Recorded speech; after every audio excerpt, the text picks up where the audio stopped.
Welcome, ladies and gentlemen, to Truth on the Tracks. I'm Brandon Turbeville, your host. For those of you who are just joining us tonight for the first time, I'd like to remind you that you can catch Truth on the Tracks here every Monday night and Friday night at 9 p.m. Eastern Standard Time here at UCY.TV. We've got a lot of things we're going to try to pack into this show tonight. We want to talk about the military drills surrounding the MH17 crash. Also want to get into the new survey and study that was funded by the Department of Homeland Security, labeling sovereign citizens as the number one threat to U.S. security, domestic security, a number one threat of domestic terrorism, ahead of jihadi fighters and Muslim extremist terrorists, militias number 3. And I want to talk a bit about Israel, and this is going to take us some time to go through in terms of Israel and its connections to terror, Islamic extremism, and fundamentalism, and so forth in the Middle East. And, of course, if I have time, I'd like to finish up on the topic that I brought up last week, where we talked about the nationalization of the Federal Reserve in addition to the 1% Wall Street sales tax. So I will try to get to that as well. So we got a lot to talk about tonight. But before we get into it, I must mention a few things. First, again, Truth on the Tracks every Monday night and Friday night here at 9 p.m. Eastern Standard Time on UCY.TV. You can access the show's personal webpage, UCY.TV/TT for Truth on the Tracks. And that is the personal page of the show, where you'll find a chat room, you'll find the RSS feed of my latest articles, and you'll find the archive versions of the show. Now, I'm a regular writer for activistpost.com and for the antimedia.org, which you'll want to check on a regular basis for my articles. Search my name in either of those sites, or you can go to Activist Post, click on Contributing Writers or Contributors, find my name under the staff writers, and click on my name. That'll take you to the Activist Post archive. But if you're interested in my work specifically, then I would encourage you to go to BrandonTurbeville.com. That's www.BrandonTurbeville.com. And you can find all of my articles that are reposted there. That's where I repost all of my articles, all of the YouTube videos, the interviews that I do, and the archive versions of this show, all there at BrandonTurbeville.com. All of the contact info there is posted to the site, and the links to the books if you want to buy one of the 6 books that are available there at the site. So BrandonTurbeville.com for that. A little bit of local action here in Florence, South Carolina. Again, I mentioned this the last 2 weeks, but 311 West Palmetto Street in Florence, South Carolina, that is the location of Health First Chiropractic, and this place is going to be the home of a weekly set of DVD viewings and discussions and health talks and other talks related to things like vaccines, fluoride, chemtrails, you name it. And again, as I said the last couple of weeks, if you're unfamiliar with some of the dangers of these environmental toxins, if you're unfamiliar with some of the information that I've been talking about, then please take a trip over to Health First if you're in the area, or if you're maybe planning to go to Myrtle Beach, then you can pass right through Florence. It's only about an hour away, and it doesn't take that much time. If you are aware of the information, then it would be a great place to go to network with other people of like minds and other activists and so forth. Again, Tuesday nights at 7 p.m. is when this will take place, and this is at 311 West Palmetto Street, Florence, South Carolina, area code 29506, and Dr. Scott Radamus will be the person who's sort of the curator, and this will take place every Tuesday, Florence, South Carolina. So be sure to check that out. Okay, we've got a number of issues we want to talk about tonight. As I mentioned, I guess we should start off with the MH17 disaster, the disaster that just will not go away. Now, with sanctions being imposed upon Russia, changing the flight schedules, forcing the commercial airliners to fly around certain areas of Russia, which will add several hours to travel time, lots of extra fuel, raise the fuel prices, and so forth. A major hassle to overseas travelers. And then, of course, we've got talks of Russian invasion in Ukraine. Of course, the American media is always hyping up the fact that Russia is supporting the separatists. Russia is supporting the separatists, of course, but this is not the extent to which they want to paint it. Now, let's not kid ourselves that Russia is indeed supporting the separatists. They are providing military equipment, pretty substantial military assistance, I should say. The evidence, there is reports that the rebels, for instance, seized a number of tanks, a couple hundred tanks in eastern Ukraine, but in all reality, these tanks were probably placed there by the Russian forces. The eastern Ukrainian separatists, of course, are receiving a lot of intelligence and training from Russia, a lot of coordination and so forth between the two. So we can't kid ourselves, but the answer is, so what? What is in the west of Ukraine? The west of Ukraine is oligarchs and Nazis, and that's exactly what they are. They're fascists. These people hate ethnic Russians. They hate Jews. They hate everything but themselves, essentially. People exactly like them. And the Eastern Ukrainian separatists are simply resisting this illegal coup that goes back to Yanukovych, who was removed from office. The Russians are merely supporting these separatists who are in danger of having genocide perpetuated upon them by the Western Ukrainian fascists, backed by the West. Let's not forget that the Ukrainian military that commits the atrocities that it has committed is doing so with money from the West and direction from the West and Western intelligence agencies and so forth. So this is the situation we've got. Now, the Western media is saying that Russia is massing troops on the border yet again. And it does appear that Russia has increased troop presence on the border. Again, why wouldn't they? You cannot allow your border to go unguarded. Well, this will be a lesson for the United States with the border crisis that it has. You can't let your border go unguarded, especially when there's some hostilities near that border. Now, it may be a bit strange to American audiences now who are accustomed to just seeing borders wide open, but some countries still have an idea of national sovereignty and the desire to keep those borders strong. So this is what Russia's doing. Why wouldn't Russia strengthen itself at the border when you have the West, you have the United States, you have Europe, you have NATO constantly promoting the possibility of a confrontation with Russia? Why wouldn't you protect your borders in that sense? Now, the question is whether or not Russia is going to invade, and this is mainly based on the fact that Russia has called an emergency meeting of the UN Security Council. This show is being recorded on August 6th, by the way, at 6:35 p.m., so you just have some frame of reference. Things can change in the days ahead before this show gets broadcast. Russia calls an emergency meeting of the UN Security Council regarding the humanitarian issue on the ground inside Ukraine. And it is a humanitarian issue on the ground inside Ukraine. But Russia calls this meeting, and the idea is that they have offered humanitarian convoys inside eastern Ukraine. And the jury's sort of out on this, whether this will happen or not. It's developing, but of course the Western media already in a frenzy to promote this as, westward Soviet expansion or the Germany push, the Hitler push across Europe when he went east.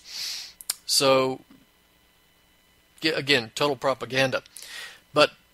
But speaking of MH17, now we've got to talk about some interesting things about MH17. We have an observer from the OSCE who admittedly is not an expert on this specific type of issue, but who looked at the crash of MH17 when they were finally able to arrive there briefly, and said that he saw what looks like not Buk missile systems having exploded, but actually the the damage looking like it was coming from a cannon, a machine gun, really, that would have come from jet fighters of the type that is used by the Ukrainian military. And this is an important thing to look at, especially when we have these fairly credible reports of 2 Ukrainian jet fighters following the MH17 flight. But we've got a number of other issues that we've got to look at as well. And one of these, of course, is the idea of the drills. Just another word or so on the shrapnel. We have this article by Mikhail Chosudovsky, who is a prolific writer for global research. And what we have is this German gentleman. He's a pilot and an airlines expert, Peter Hysenko. He says that he was able to observe the photos from the perforations of the cockpit, and he says that the cockpit shows traces of shelling. And he said you can see the entry and exit holes. Some of the portion, there's a portion of the holes which are bent inward, and there are smaller holes, he says, round and clean, showing the entry points, most likely that of a 30 millimeter caliber projectile. Now, based on the analysis that Hysenko was able to take a look at in terms of these photos, he came to the conclusion that MH17 was not brought down by a missile. And it was brought down because the damage is limited to the cockpit. He says that it was most likely brought down by these 30 millimeter caliber projectiles. All right, so he says we have this the initial statements of some of the OSCE observers coming from July 31st saying that there were shrapnel-like holes found in 2 separate pieces of the fuselage of MH17. It was believed to have been that was initially believed to have been down by a missile, but now this information points to something else.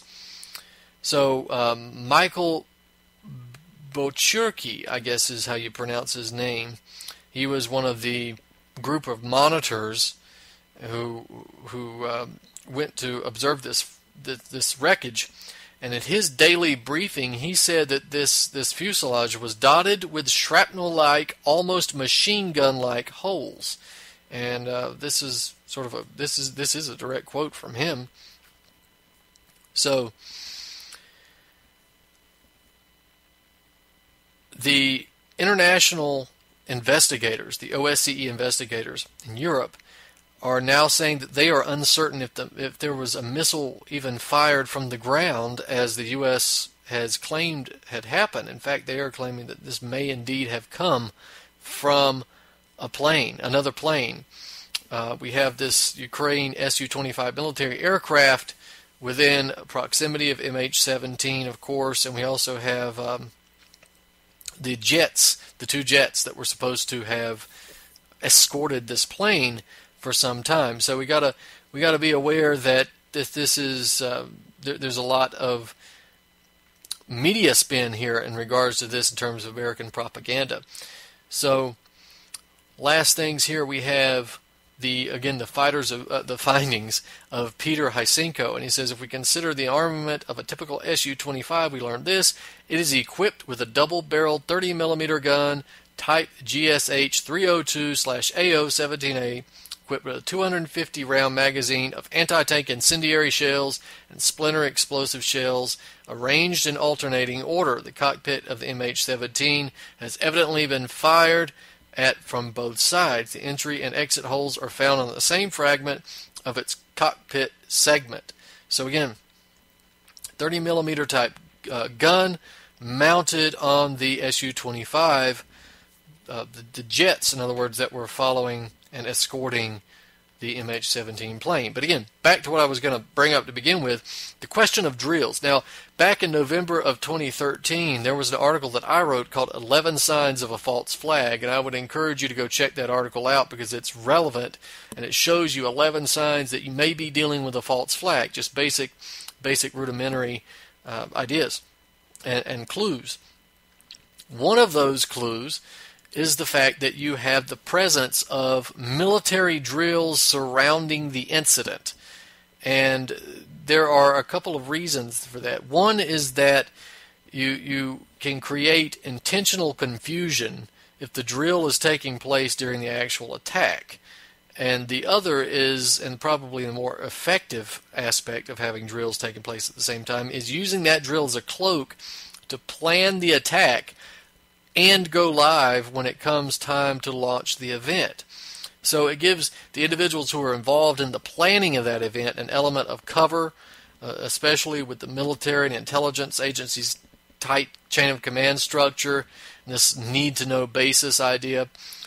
If you have this, for instance, a loyal military officer, a loyal intelligence agent who stumbles upon that planning of the attack, that person can always be told that what they're witnessing is just the planning of a training exercise, and that this is none of their business. It's classified, so mind your business. And this is what happens because of the compartmentalization in the military. So this deniability, of course, continues all the way through to the actual going live of the drill, and after the completion of the attack, of course, we have coincidence theory used to explain away what had happened. Now, that all being said, what did we have on the day of and the time surrounding, before, during, or after the MH17 crash? We had military drills. Big surprise. And some of this stuff is just coming out. And one of the things that we had here, we had one of the drills that was taken before and during the shoot down of MH17 was Rapid Trident. Now this drill involved troops from the United States, Germany, and Italy, and it included units from U.S., Germany, and Italy, as well as Canada, Armenia, Bulgaria, Azerbaijan, Georgia, the United Kingdom, Moldova, Poland, Romania, and Ukraine. And we had a total of about 1,300 troops, which were sent to Lviv, or Lvov, whatever you want to call it. It's a city in the northwest of Ukraine near the Polish border. And the exercise was advertised as being the only military drill taking place at this time. It's not true. We'll get to that. But this is essentially, we have the U.S. Army in Europe website, which described Rapid Trident is supporting interoperability among Ukraine, the United States, NATO, and Partnership for Peace member nations. The exercise helps prepare participants to operate successfully in a joint, multinational, integrated environment with host nation support from civil and governmental agencies. And it has here, Rapid Trident is a part of U.S. European Command's Joint Training and Exercise Program designed to enhance joint combined interoperability with allied and partner nations. The exercise also supports Ukraine's annual national program to achieve interoperability with NATO and commitments made in the annual NATO-Ukraine work plan. So, if last year's Rapid Trident is anything to go by in terms of judging what the exercise was about this year, then it appears that the focus would have been on airborne and air mobile infantry operations, because that's what it was in 2013. So remember that, airborne and air mobile infantry operations. Now, since we are in the realm of talking about Facebook and Twitter as if it's gold, as if it's fact, since the U.S. State Department believes that it is, we have a report by RT regarding Rapid Trident's Facebook page. And yes, these military drills actually have Facebook pages now. And it stated that last year's exercises, quote, involved more than 800 pieces of weaponry and about 170 military and combat vehicles. In addition, 4 Mi-8 helicopters, a military transport aircraft, AN-26 of the Armed Forces of Ukraine, and a German transport aircraft C-160 were involved to work out airborne operations and elements of evacuation of the wounded from the field of battle, end quote. I paused and emphasized AN-26 because this, conveniently, is the type of plane that the Ukrainian separatists thought that had been downed initially, if the reports coming from Facebook and Twitter that's cited by Skull and Bones, John Kerry, and Marie Barf are even correct. So we got to move on to the other drill, which was Breeze 2014. Now, Breeze 2014 was concluded on July 17th, and that is the day that MH17 crashed. So it was taking place, it was a 10-day drill, and it went from July 7th to July 17th. We had 7 NATO countries that participated in this drill. It was a naval exercise that took place in the Black Sea, and it is described as aiming to improve tactical coordination of Allied units in a multi-threat environment. So that's about what we've got there. So we had vessels, we had ships, boats. I don't know if we had aircraft carriers or what, doubtful, but vessels in general, and aircraft from the United States, from Great Britain, Turkey, Greece, Romania, Bulgaria, and Italy. Now, we got to point out that the Romanian Navy stated that these exercises involved commercial traffic monitoring as well as, quote, reaction to asymmetric threat warnings, anti-submarine warfare, and artillery firing, end quote. So, if you go to the Allied Command Operations website, it tells you a little bit about these drills. Not much more than what was stated about Rapid Trident. Actually, it sounds very similar. So, we have this. Now, there was, on the website, Breeze 2014 was scheduled to continue until July 13th, but again, as we just reported by Reuters, these drills did not conclude on July 13th. They concluded on July 17th, the day that MH17 was brought down. Now, Wayne Madsen did an excellent article on this that's well worth the read, and it's called MH17 and NATO Exercise Breeze 2014, Beware of the Chameleon, and that's available. It's linked in my own article. And it basically says that because this drill involved commercial air traffic monitoring, and because of the sophistication of the electronic warfare and intelligence used during the exercise, Sea Breeze, we can assume that commercial air traffic monitoring included the monitoring of the track of MH17. Now, here's what Madsen says. I'm going to paraphrase this as best I can. That Breeze 2014 included the Aegis-class guided missile cruiser, the USS Vela Gulf.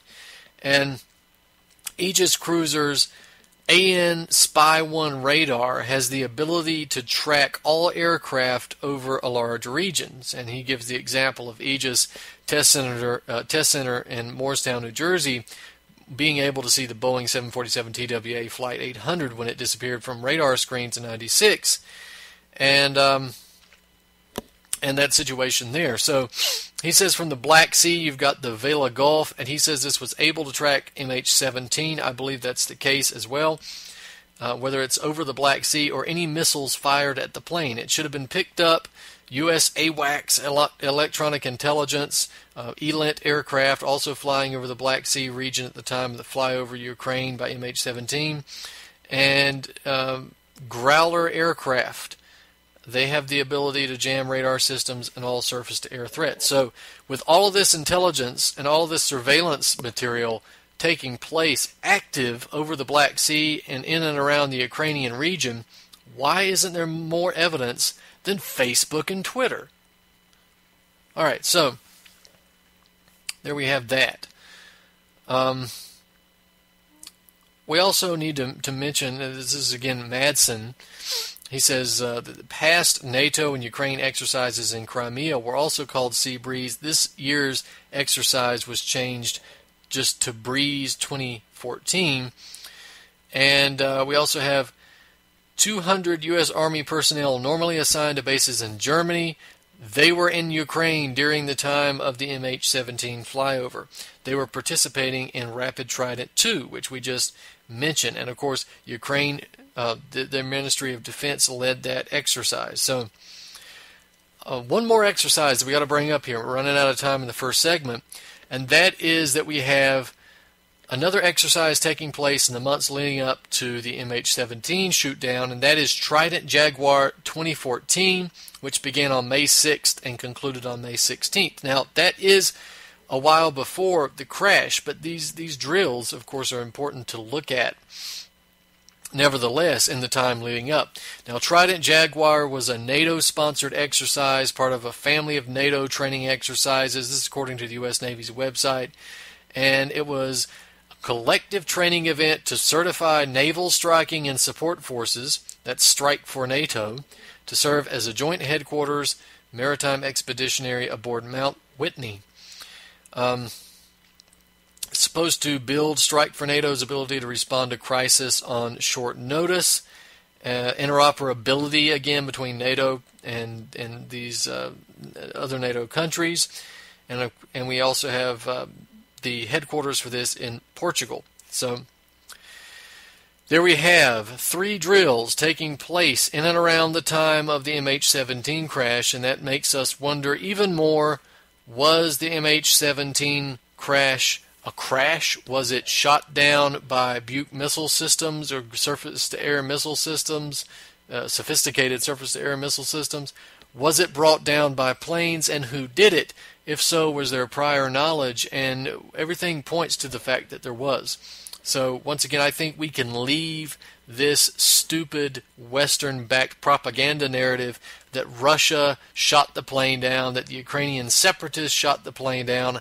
I think we can just leave that theory to wither and die on the vine, because it's obviously untrue. The evidence does not support it. So we're going to talk about a couple of different things when we come back. Of course, we're going to talk about the Sovereign Citizen Report from the Department of Homeland Security, Israel and terrorism, and hopefully the nationalization of the Federal Reserve. Ladies and gentlemen, stay with us. We'll be right back after this.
Welcome back, ladies and gentlemen, to Truth on the Tracks. I'm Brandon Turbeville.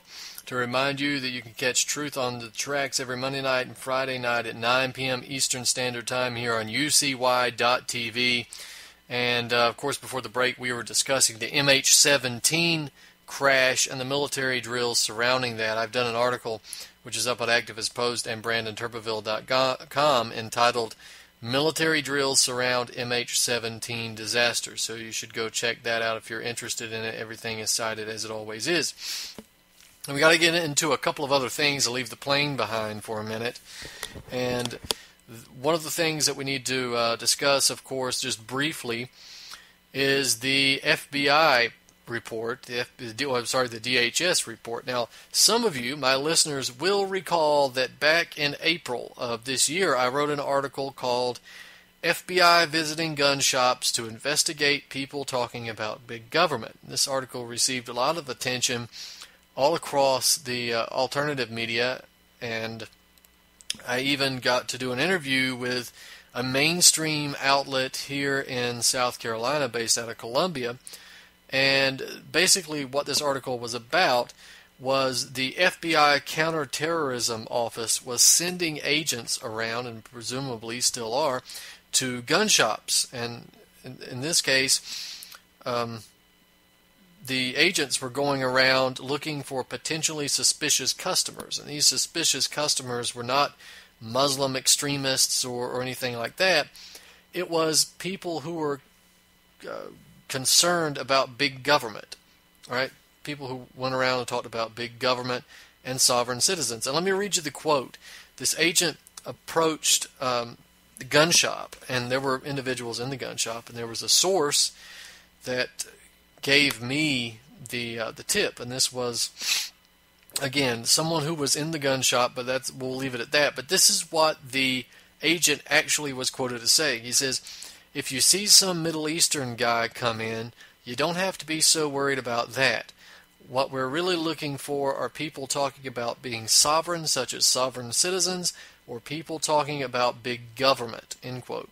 Now, when that article went out and it got all the attention that it got, I received a lot of skepticism from readers, listeners, and I received skepticism from the mainstream show that I went on. To be sure, this guy wouldn't just say that, even though we had a picture of the flyer that the agent gave out. Well, recently, everything I said in that article was corroborated, right? We have a survey. It was done recently. It was conducted by the National Consortium for the Study of Terrorism and Responses to Terrorism. It's called START for short. And this survey, which was entitled Understanding Law Enforcement Intelligence Processes, one could make a joke and say that's a contradiction, but regardless, the survey determined that the sovereign citizen movement, not Islamic extremism, is the number one threat for domestic terrorism inside the United States. Now, according to RT, who broke the story, the survey, quote, found that 52% of respondents agreed and 34% strongly agreed that sovereign citizens were a serious terrorist threat, as opposed to 39% of respondents who agreed and 28% who strongly agreed that Islamic extremists were the most serious threat, end quote. Now, this is despite the fact that we're constantly being propagandized by the Western mainstream media, as well as Dick Cheney, Lindsey Graham, and other bloodsuckers like that, saying that we will have a massive terror attack here in the United States because jihadist fighters coming back from Syria and other Middle Eastern theaters will be coming back to Europe and the United States to conduct terrorist attacks on their soil. Despite that, the survey finds that this many police and law enforcement agencies believe that sovereign citizens are the biggest threat to American democracy and American safety and security. Now, we got to be fair and say that Islamic extremism was considered number 2 in terms of the top 3 threats.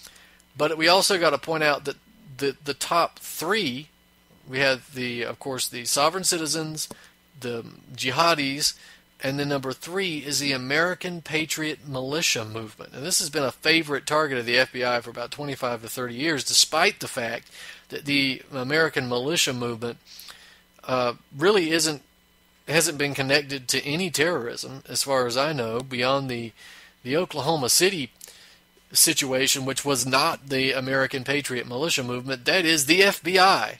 That's who initiated that garbage, and it was to be blamed on the American militias. People involved with that situation, the militia movement, were either framed or just demonized to the point that they had to go underground and fracture themselves, of course, with infiltration and all. And what's funny, and maybe I shouldn't go on this tangent, but I will for just a second, is that most of these militia people generally know more about the Constitution than your average government bureaucrat or politician. Certainly know more about the Constitution than these low-grade morons that walk around with black uniforms and machine guns and tanks on the streets, or else they wouldn't be doing it. And they generally know more about the Constitution than the younger people going overseas to murder innocent men, women, and children for absolutely no good reason in terms of the safety and security of the United States. Instead, they're going over to fight for the benefit of the banks and the corporations and the government. Militia, however, is not generally that way. The militias generally know more about the Constitution than they do, and have more loyalty to the United States than the general goons do. And in fact, if there ever was an invasion from some other country, some warlike invasion, then I would hazard a guess that the militia movement would be on the front lines immediately, fighting, the Russians or the Chinese or whatever they think might come in and do them harm. Of course, a lot of them are well aware that they face more danger from the U.S. government, and wisely so, because they do. But regardless, the Patriot militia movement has been framed for years in terms of terrorism, and this is just fantasy and propaganda that are pushed upon these people. And most of them, like I said, are genuinely good people. But they would be the targets of the FBI then, right? If they're genuinely good people. So we got to look at this. Not going to go through the whole quote, I guess. We from the report. It says law enforcement perceptions about what is a serious threat in their community has changed significantly over time. Well, not really. And we have, law enforcement much more concerned about sovereign citizens, Islamic extremists, and militia patriot group members compared to the fringe groups of the far right, including Christian identity believers, reconstructed traditionalists, and what I mean, Odinists, I don't really know what that is, idiosyncratic sectarians. That's a survivalist. They consider idiosyncratic sectarians as survivalists, and members of doomsday cults. And we have sovereign citizens' top concern of law enforcement, the decline of the KKK, Christian identity, neo-Nazis, skinheads, extremist environmentalists, extremist animal rights groups, and so forth. The danger from these groups, according to the FBI and the DHS, have declined, but it's the sovereign citizens, the militias, and the jihadi networks. Of course, you could stop the jihadi networks by stopping funding for them and stopping training them and facilitating them and arming them and directing them and all that kind of garbage too. But of course, we know that eventually they'll be brought back to do terrorist attacks here in the United States, to be blamed on people like sovereign citizens and militias in concert with the jihadis. So let's not forget that. I mean, if that attack ever occurs, let's not forget who's responsible for it.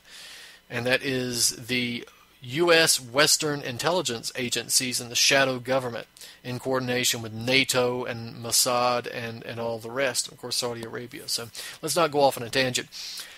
So I will read, I think I just mentioned all of the people who are considered as potential dangers there. The START is funded by the U.S. Department of Homeland Security, had an initial $12 million grant back in 2005, which was renewed in 2008. And we have the DHS Science and Technology Directorate, which supports START, but the program also receives funding from other agencies of the government, from universities, and from private organizations. You can see this convergence of not just the shadow government aspects, but how should we put this? The overarching cloud, this sort of, if you can imagine intelligence networks as this floating cloud, right, where there's no separation really between American intelligence, Canadian intelligence, British intelligence, German intelligence, and even other intelligence agencies from groups that seem in opposition to NATO and Western imperialism and so forth. You'll get a better grasp of what's going on here, because there's really no difference. The borders only exist in our mind. The intelligence agencies and so forth exist as just one big network all across the world, and only the underlings believe at the bottom that there is a significant difference. Now, you can imagine that overarching network in terms of intelligence, and connect that to overarching networks in terms of government, in terms of military, in terms of corporations, in terms of banks, in terms of universities and other non-governmental organizations and foundations, but not just within each other, not just within their own genre, but with all and each, right? So the shadow network of universities and non-governmental organizations, as well as government connected to the universities and non-governmental organizations, as well as the banks connected to all of them. Again, it's all one big network here that at the top there's actually there isn't really any significant difference. So again, you got to get out of your mind this idea of borders and national identity at the top, or even at some of the mid-level aspects of these agencies and these institutions. So you got to pay attention to that, and maybe we'll go into detail with that at some time in the future. But that article that I wrote is entitled DHS-Funded Report, Sovereign Citizens' Greatest Threat to U.S.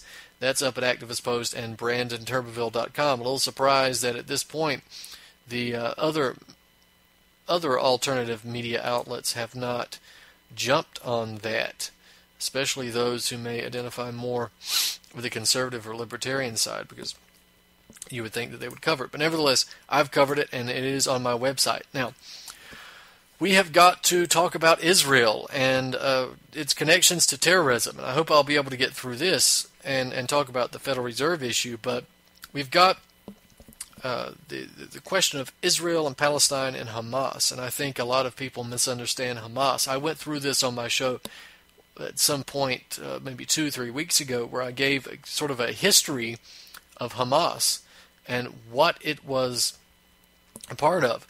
But I have an article out, and this is the question of the day, which will be answered by the end of this radio show if I can manage my time wisely. And that is, why aren't ISIS and Al-Qaeda attacking Israel? Now, we all know that Israel is the professional whiner about victimhood and danger from its neighbors. All of our neighbors hate us. They want to kill us. They're anti-Semitic, even though Semitic means Arab. And God, please protect poor Israel. We need help. We're in danger. We're victims. We have a right to self-defense. All of this crap, right? We hear this constantly. But what's funny is that, with the exception of Hamas, Israel is surrounded by all these countries that hate it. Now it's got terrorism, Islamic jihadism in Syria, and not just, I'm not talking about the Hamas fundamentalism. We're talking about cannibals and people beheading others and crucifying others, and all these groups. Syria, we've got Syria, we've got in Lebanon, and then we've got other countries across the Middle East that are falling to terrorism, and these countries that allegedly hate Israel so much. But the question is, why are these jihadis attacking Assad? Why are they attacking Lebanon? Why aren't they attacking Israel? Remember, they have sworn Israel as their enemy, so why not attack them? And that's a question that's not often answered in the mainstream media. Again, why not, if ISIS and Al-Qaeda, who have sworn Israel as their enemies, why have these groups and organizations attacked in Damascus and Mosul and not in Tel Aviv? Well, there's an answer. I read on air part of an interview by Nabil Naim, who was a former Al-Qaeda commander who renounced Al-Qaeda and is now speaking out and saying that these groups such as Al-Qaeda are entirely controlled by the CIA and other intelligence agencies. He gave an interview to Al-Madin where he stated that he was given an example of Issam Hatito, who was one of the heads of the Muslim Brotherhood and who was responsible for leading a lot of battles against Bashar al-Assad in Syria. And he says, well, where does Hatito reside? Is he in Beirut? Is he in Riyadh? Is he in Cairo? No, he's residing in Tel Aviv. And he says, Ahmed Jarba, does he stay in Riyadh, Cairo, or Tehran? He's moving between New York, Paris, and London. His employers who pay his expenses. Now, you go read that article that's linked in this one, and you could see the full interview. Now, he's right to point out these sort of odd bedfellows because it provides us with a small piece of the larger puzzle. and that is Israel, along with the West, the United States, Europe, NATO, they're not victims of Islamic terror. They're sponsors of Islamic terror.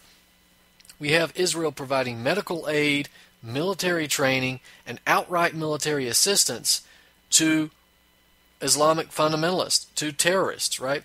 So let's go through this here for a minute. We've known for some time that Israel has been providing wounded Syrian death squads with medical treatment inside of Israel so that they continue their jihad against the secular government of Bashar al-Assad. We have an article by Colum Lynch of The Cable, which is the news wing of the Council on Foreign Relations Foreign Policy magazine. And the article says, documents the fact that the Israelis are providing medical assistance to Syrian death squads. Now, the death squads are being transported across the border, the ceasefire line that's basically separated Israel from Syria since 1974. And once they get in Israel, they receive this medical treatment in a field clinic, and they can either be sent back to Syria to continue the fight against Assad. We had a report here where they transferred 89 wounded persons from Syrian territory into Israel. They were received by members of the IDF, the Israeli Defense Forces, and they were treated. 21 of them were returned back into Syria to fight Assad. They even returned the bodies of a couple of them who had died. We know that the Lynch, the Cable writer, says that the Israelis have been providing medical assistance to the Syrian death squad since as far back as February, but we know that they've been providing them with medical assistance even further back. In fact, we've got Lynch, in fact, even writes that Israel provided medical treatment for them for at least a year. So we have a picture in February of this year of Netanyahu, Bibi, visiting one of the medical facilities where the Syrian death squads were being treated, and even posed for a photo op, shaking hands with the guy. And I've got that linked in my article as well. So there's medical services which are being provided to the death squads via Israel. So it's a funny relationship for a country that's terrified of death squads, right? That's surrounded by their enemies. So why would you provide them with medical assistance? So we've got the medical assistance. We've also got military support to the death squads. And this is artillery. This is Air Force bombing campaigns against Syria. We've seen this happen numerous occasions. We had October 2013, Israel attacked and just completely destroyed a Syrian air defense base in Snobar Jabla, which is in Syria near Latakia, which is a port on the coast of the Mediterranean. And the base was alleged to have housed a surface-to-air missile battery. But this wasn't the only time that Israel attacked Syria in this way. We've got at least 4 times prior to that October attack, and then we've had other times since then. We've got June 2014. We had this year, just a month or so ago, 2 months ago, Israel launched a series of airstrikes against Syrian military positions under the pretext of retaliation for a cross-border attack, which was almost certainly initiated by the death squad fighters, who just are logistically inadequate. They don't really even know where they're at. Where this attack against Assad spilled over into Israeli territory, and apparently there was a Israeli teenager killed by an anti-tank missile, and so we got to even question that, of course. Essentially, Israel argued that whether or not Syrian forces or death squad forces cross the border into Israel, Assad will be held responsible, and they'll bomb Assad. We also have this yet another Israeli teenager killed. But it's a really bad time to be an Israeli teenager, isn't it?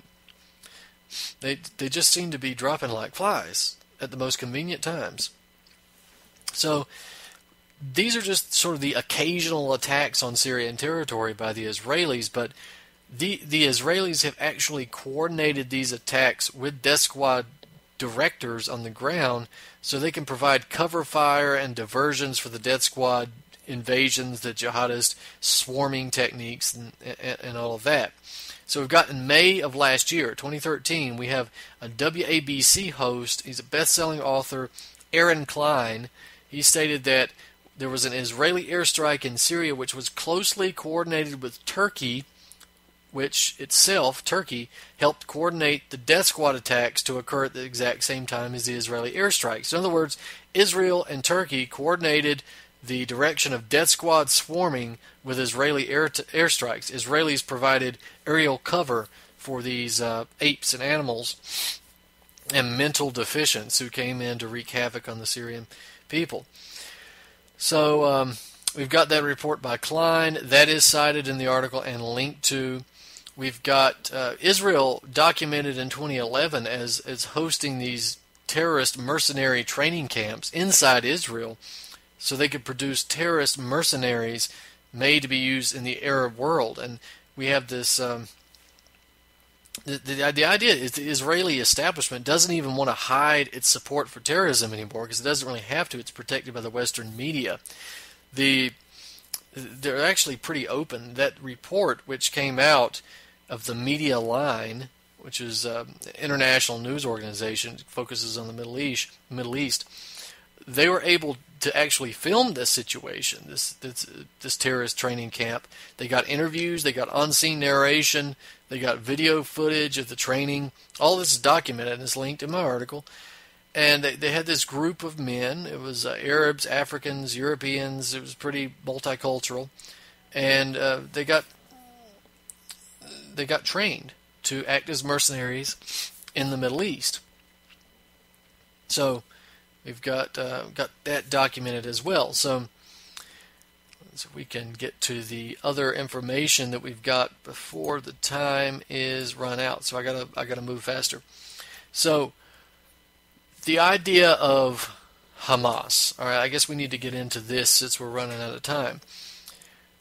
Israel is famous for, well, not famous because it's not well known, but directing and implementing Islamic terrorism in other countries, but also creating fake al-Qaeda groups to justify its treatment of the Palestinians. Now, Hamas was actually created by Israel itself, and it was created for the purpose of splitting the Palestinian Liberation Organization and Fatah, which is sort of the political wing of the PLO. PLO and Fatah, of course, are the secular groups, the more competent resistance forces in terms of military and especially politics. Now we've got articles from, for instance, Robert Dreyfuss, who wrote for The Nation, that, let's just go through his quote, it's brief. It says, in the decades before 9/11, hardcore activists and organizations among Muslim fundamentalists on the far right were often viewed as allies for two reasons: because they were seen as fierce anti-communists, and because they opposed secular nationalists such as Egypt's Gamal Abdel Nasser, Iran's Mohammad Mossadegh. In Syria, the United States, Israel, and Jordan supported the Muslim Brotherhood in a civil war against Syria. And Israel quietly backed Ahmed Yassin and the Muslim Brotherhood in the West Bank and Gaza, leading to the establishment of Hamas. Now, we've got an excellent report by Justin Raimondo of antiwar.com that was written as far back as 2006 called Hamas, Son of Israel, when he points out that Israel did the lion's share of creating Hamas as an effective force in the occupied territories. Now, he attributes a lot of this to blowback. He attributes the situation out of blowback, and he quotes Richard Sale, who wrote for UPI, many of the same things, right? He says, beginning in the late 1970s, Tel Aviv gave direct and indirect financial aid to Hamas over a period of several years, and that Israel aided Hamas directly. And they wanted to use Hamas as a counterbalance to the PLO. And he quotes Tony Kordsman, the Middle East analyst for the Center for Strategic and International Studies as documenting that. So that's his source for that. So in other words, this was divide and rule, right? Divide and dilute, break up the PLO, use a competing religious alternative, and weaken the resistance to Israel. This is actually the same strategy that was used in Iraq against the Shiites and the Sunnis, where they had initially had a largely unified resistance to the Americans. They were sent in with death squad fighters and the like to blow up targets. Sunnis would blow up targets. Sunni fanatics would blow up targets in the Shiite areas. Shiite fanatics or patsies would blow up targets in the Sunni areas. Generally, it was the Sunni freaks who were coming in and blowing up the Shiite areas, blaming the Sunnis, right, who had really nothing to do with it, but eventually the Shiites felt that they had to respond, and you get this inner civil war, a domestic turmoil within a domestic turmoil, where the resistance was broken against the United States and turned on one another. This is essentially what Hamas is to Israel, right? It is the divide and rule gift. So we have this, back in 1978, the government of Prime Minister Menachem Begin approved the application of Sheikh Ahmad Yassin to start a humanitarian organization, which was called the Islamic Association, or Mujama. This group had its roots in the Muslim Brotherhood, which of course is British intelligence, but it's also fundamentalism. And it was this group that grew into Hamas, and it was funded by Israel and given political support by Israel. In other words, it's documented Israel created Hamas. They were the brainchild for Hamas. So we also, again, the successor to Begin is Yitzhak Shamir. He launched an effort to undercut the Palestinian Liberation Organization. He helped create the village leagues, which these were composed of local councils of hand-picked Palestinians, hand-picked because they were willing to collaborate with Israel, and in return they were given money. They were given Israeli money. Now Yassin and his followers populated the village leagues, essentially. And there was this tactical alliance between Yassin and the Israelis, and it was basically hatred for the Palestinian Liberation Organization. So you see this technique being used. I mean, the Israelis allowed this group by Yassin, the Mujama, to publish a newspaper and set up a network of charities and charitable organizations collecting funds from the Israelis as well as Arab states who did not like Arafat, and there were some who didn't like Arafat. So this is essentially the divide and rule strategy. So maybe next week, unfortunately we've run out of time, so next week we'll get to this, and hopefully the nationalization of the Federal Reserve will cover all this stuff more in depth. Ladies and gentlemen, this has been Truth on the Tracks. I'm Brandon Turbeville, and we'll see you next week.